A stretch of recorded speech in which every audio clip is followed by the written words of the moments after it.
하나님의 은혜와 평강과 사랑이 우리 삶 가운데 충만하기를 주의 이름으로 축복합니다. 요한계시록 10장과 11장은 여섯째 나팔과 일곱째 나팔 사이에 삽입된 환상에 관한 말씀입니다. 이 말씀은 심판과 심판 사이에서 하나님의 뜻이 무엇인지를 알려주고 우리 믿는 이들이 가져야 할 모습이 무엇인지를 알려주고 있는 말씀입니다. 그 말씀을 일곱째 심판 전에 알게 하심으로 이 말씀의 중요성을 강조하고 있는 것이죠. 이러한 구조는 앞에서 보았던 일곱째인의 심판에서도 마찬가지로 구성되었던 말씀입니다. 일곱인 심판에서도 여섯째인까지 말씀하고 나서 일곱째인 사이에 14만 4천 명에 대한 환상을 기록하고 있죠. 이 말씀은 믿는 이들이 종말의 때에 가져야 할 모습이 무엇인지를 다시금 일깨워주고 있는 말씀입니다. 그리고 6장의 질문에 대한 답이기도 하죠. 6장 17절 말씀입니다. 그들의 진노의 큰 날에 이르렀으니 누가 능히 서리오 하더라. 심판의 날에 누가 능히 서겠느냐? 나는 이 질문에 대한 답이 바로 7장에 나오는 14만 4천 명에 대한 환상입니다. 정리하면 심판의 날에 설 수 있는 자는 바로 하나님의 인침을 받은 사람, 즉 믿는 우리들과 교회들이라는 것이죠. 오늘 말씀 역시 마찬가지입니다. 하나님이 이 말씀을 주시는 이유는 9장에서 나온 질문에 대한 답을 하기 위해서이죠. 9장 20절 말씀입니다. 이 재앙에 죽지 않고 남은 사람들은 손으로 행한 일을 회개하지 아니하고 오히려 여러 귀신과 또는 보거나 듣거나 다니거나 하지 못하는 금, 은, 동과 목석의 우상에게 절하고 다섯 번째 나팔의 심판은 황충이 올라와 사람들을 갉아먹는 심판이죠. 악의 세력들이 사람들의 마음을 갉아먹음으로 악에 빠지게 하는 심판입니다. 여섯 번째 나팔의 심판은 전쟁에 관한 심판입니다. 전쟁을 통해 많은 이들이 죽음과 아픔과 고통을 겪습니다. 생명을 귀하게 여기지 않고 분노와 악으로서 서로 죽고 죽이죠. 그런데 이러한 심판이 행해졌는데도 불구하고 사람들은 회개하지 않더라는 겁니다. 세상은 멸망으로 향해 가고 있고 하나님이 말씀하신 심판이 행해지고 있음에도 불구하고 사람들은 하나님께 돌아오지 않는다는 것이죠. 그러면서 더욱더 우상을 섬기는 일에 집중한다는 겁니다. 과학이 발달한 요즘 시대에서도 하나님을 믿지 않으면서도 사주나 타로 카드는 잘 믿죠. 해마다 신년 되면 운세를 보고 점을 칩니다. 수능날이 되면 무당을 찾아가죠. 하나님은 안 믿으면서 귀신의 말은 믿고 귀신의 말대로 잘 행합니다. 그러면 하나님의 심판은 무엇을 위한 심판입니까? 하나님의 심판을 보고 사람들이 회개하지 않는다면 하나님은 왜 심판을 행하십니까? 이러한 질문에 대한 답이 바로 10장과 11장의 말씀인 것입니다. 먼저 10장은 종말의 시대 속에서 믿는 우리들이 가져야 할 모습을 말씀하고 있고 11장에서는 회개의 역사가 일어나는 말씀을 예언하고 있습니다. 그래서 오늘 말씀은 종말의 시대에 우리가 가져야 할 모습이지만 이 모습은 회개의 역사로 이어지는 모습이기도 합니다. 다시 정리하면 회개는 하나님의 심판이 아니라 하나님의 사람을 통해서 이루어집니다. 그렇기 때문에 우리가 믿음을 지키고 하나님의 사람으로 서가는 것 자체가 하나님의 역사가 되는 것이죠. 그래서 우리가 믿음으로 설 때 하나님은 심판으로도 회개하지 아니하는 완악한 그들을 회개하게 하시며 생명의 자리로 구원해 내십니다. 그러므로 우리의 믿음은 우리만의 생명이 아니라 많은 이들의 생명을 구할 수 있는 믿음이 되는 것이죠. 오늘 말씀 통해 하나님이 종말의 시대에 구원의 도구로 쓰실 믿음의 사람에 대해서 살펴보고 우리가 그러한 사람이 될 수 있기를 주의 이름으로 축복합니다. 먼저 종말의 시대에 하나님의 사람은 말씀에 대한 믿음을 가져야 합니다.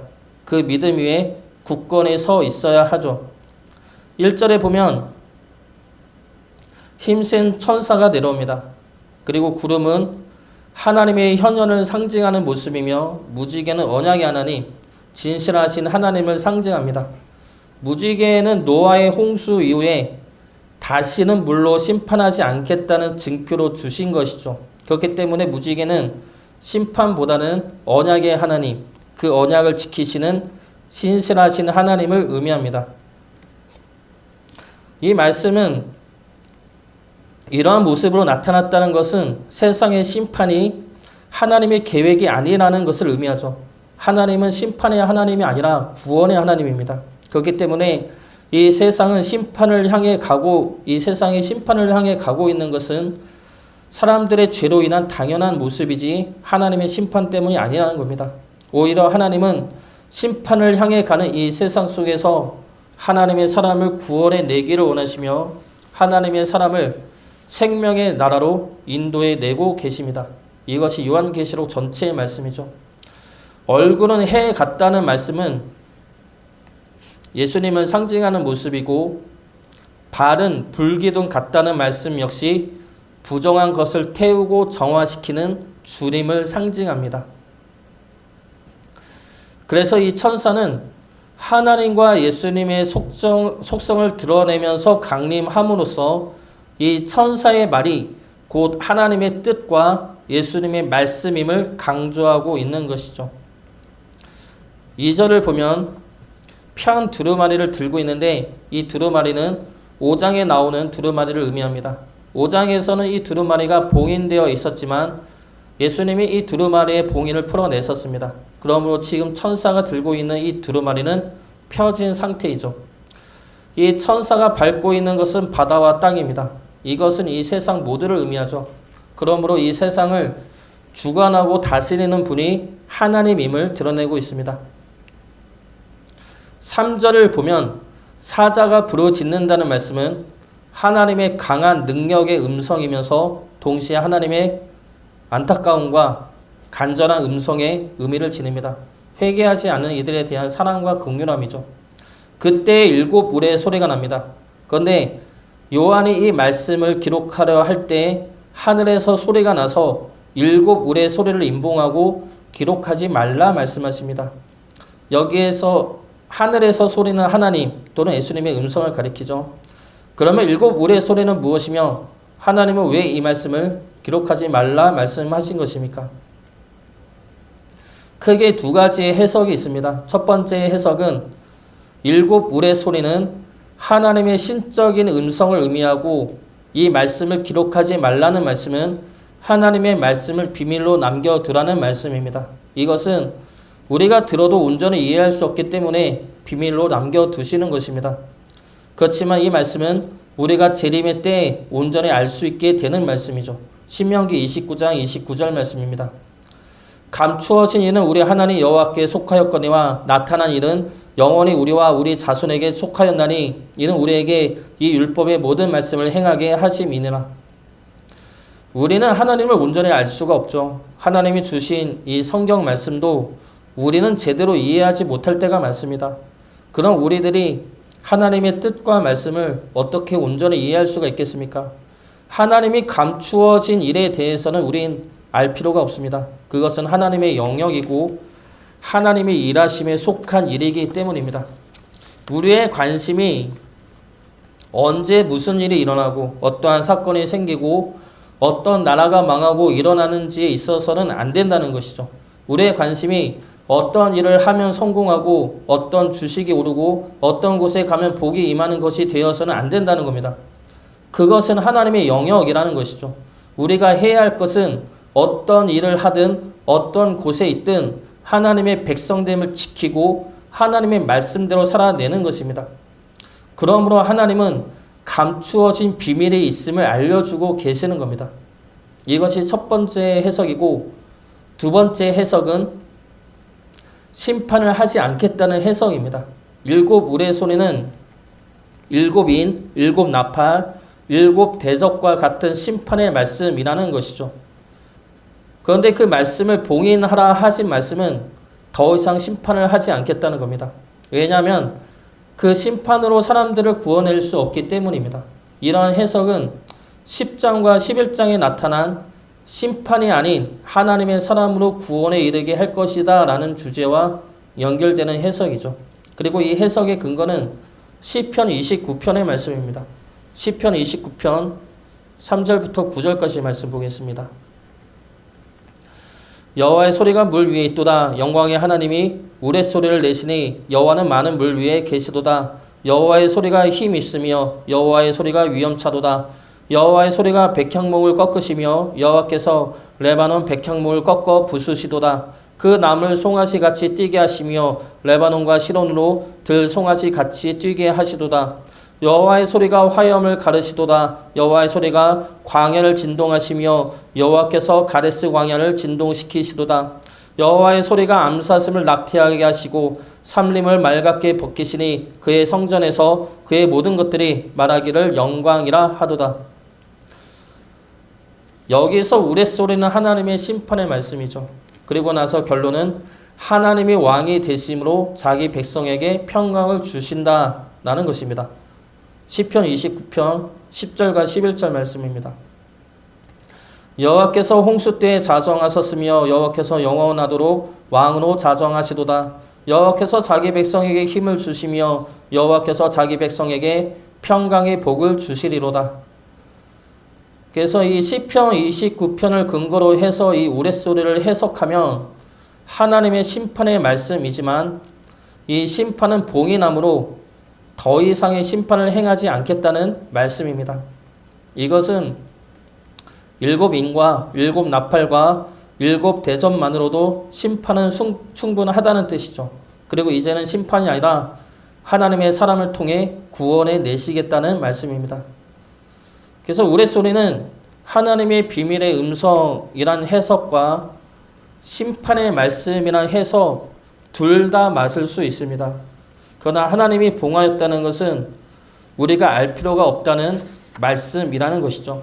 중요한 것은 봉인된 하나님의 말씀이 아니라 이미 주어진 하나님의 말씀이라는 겁니다. 5절과 6절 말씀은 천사가 창조주 하나님을 향하여 손을 들고 맹세하는 모습이죠. 이것은 이 말씀이 하나님의 이름을 걸고 분명히 행해진다는 것을 의미합니다. 그리고 그 일이 바로 7절 말씀입니다. 7절 말씀 같이 보겠습니다. 일곱째의 천사가 소리내는 날 그의 나팔을 불려고 할 때에 하나님이 그의 종 선지자들에게 전하신 복음과 같이 하나님의 그 비밀이 이루어지리라 하더라. 일곱째의 천사가 나팔 불 때는 예수님이 재림하는 때를 의미하며 이 세상의 종말과 새 하늘의 시작의 때를 의미합니다. 그때에는 하나님의 그 비밀이 이루어진다 말씀하시죠. 그 비밀은 우레소리의 비밀이 아닙니다. 여기서 하나님의 그 비밀은 요한계시록 1장부터 이야기했던 비밀이죠. 감추어졌지만 이제는 드러난 그리고 반드시 되어질 일들입니다. 그리고 이 비밀은 하나님의 종 선지자들에게 전하신 복음과 같은 말씀입니다.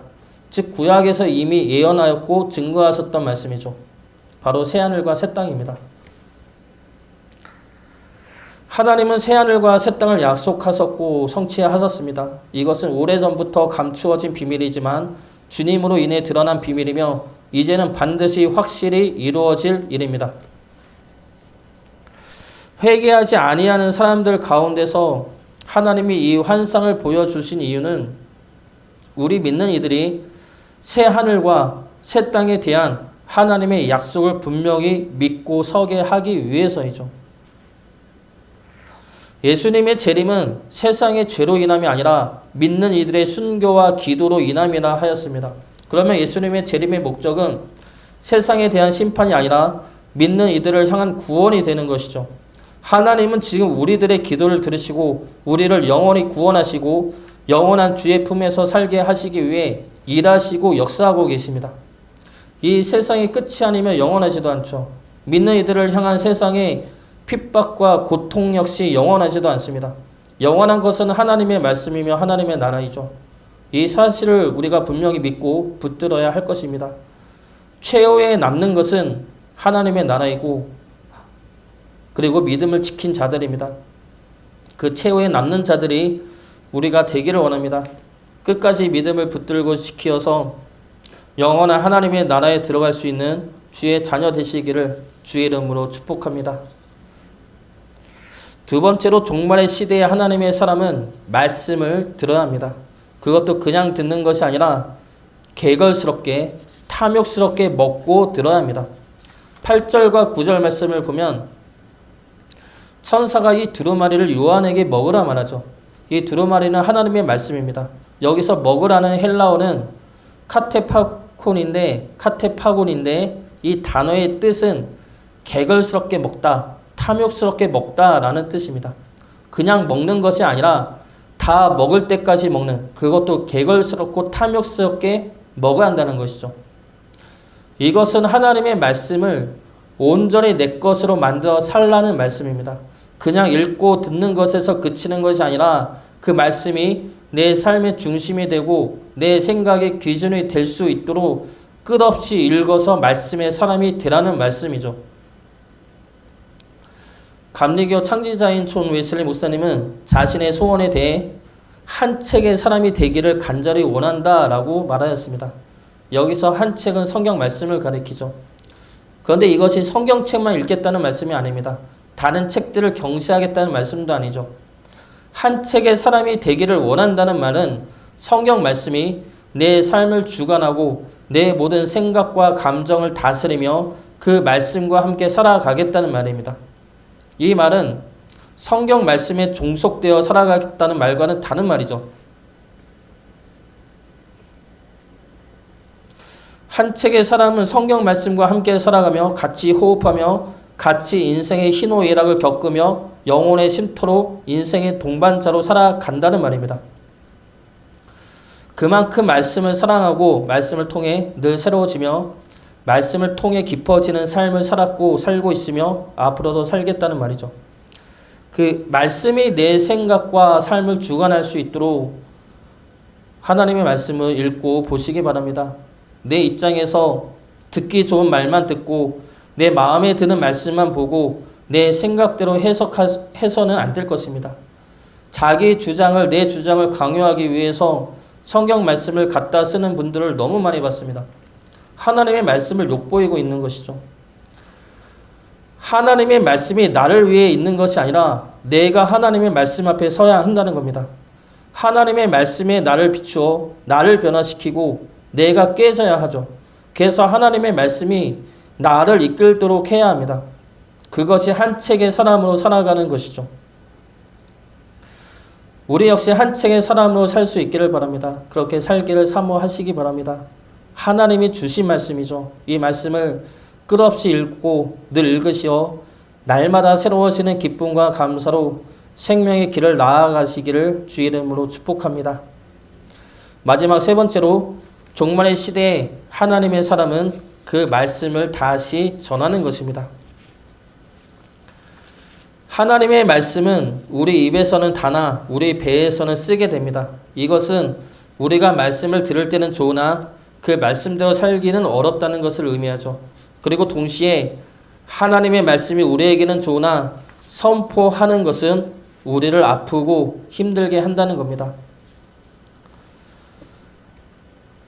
사람들을 향해 슬픔과 애곡의 말씀을 전할 때 우리 마음도 아프지만 듣는 이들 또한 듣기를 거부하며 분노를 유발할 수 있기 때문이죠.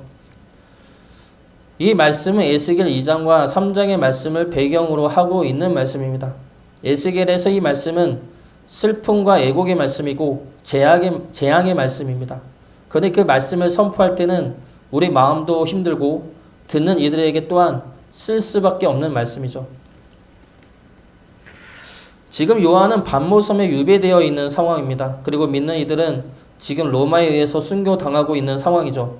들리는 소식이라고는 믿는 이들을 향한 핍박과 고통과 죽음뿐입니다. 그리고 죽음이 두려워 배교하는 자들에 관한 소식이죠. 요한의 시대는 주님을 믿는다고 말하는 것 자체가 어려운 일입니다. 죽음을 각오하고 해야 할 말이죠. 그런 상황 속에서 하나님은 지금 무엇을 말씀하고 있습니까? 다시 전하라 말씀하십니다. 11절 말씀 보겠습니다. 그가 내게 말하기를 내가 많은 백성과 나라와 방언과 임금에게 다시 예언하여야 하리라 하더라. 다시 예언하여야 하리라. 너무나 무거운 말씀이죠. 복음을 전하는 것이 아닌 주님을 믿는다고 말하는 것 자체로 죽는 이 시대 속에서 그리고 자신 역시 겨우 죽지 않고 감옥에 와 있는 이 상황 속에서 하나님은 복음을 다시 전하라 말씀하십니다. 이 말씀은 요한뿐만이 아니라 믿는 우리 모두에게 주시는 하나님의 말씀이죠. 복음을 전하라 말씀하십니다. 하나님의 말씀을 다시 예언하라 말씀하시죠. 심판으로 회개하지 아니하는 그들을 살릴 수 있는 방법은 하나님의 말씀이 다시 들려지는 것입니다. 심판으로도 돌이키지 않는 그들의 완악한 마음을 돌이킬 수 있는 방법은 하나님의 사람이 전하는 하나님의 말씀이라는 겁니다. 현실이 두렵고 먹고 사는 것이 힘들다고 해서 그 사명을 멈추지 말라는 겁니다. 죽는 것이 두렵다고 해서 주어진 사명에 등 돌리지 말라는 것이죠. 어차피 이 세상은 멸망할 것이지만 너희들은 내가 구원해낼 것이다. 영원한 새 하늘과 새 땅이 약속되어 있으니 믿음을 지켜내고 말씀을 담대하게 선포하라는 겁니다. 종말의 시대에서 회개하지 않는 완악한 이들을 위해 하나님은 우리를 부르셨습니다. 그 속에서 우리가 가져야 할 모습은 하나님의 말씀을 믿고 그 말씀으로 살아가며 그 말씀을 전하는 것입니다. 이것이 요한계시록 10장에 나오는 말씀이죠. 그렇게 될 때 우리를 통해 수많은 하나님의 자녀들이 하나님에게로 돌아오는 역사가 일어날 것입니다. 하나님의 사람이 되어 생명의 통로로 쓰임받기를 주의 이름으로 축복합니다.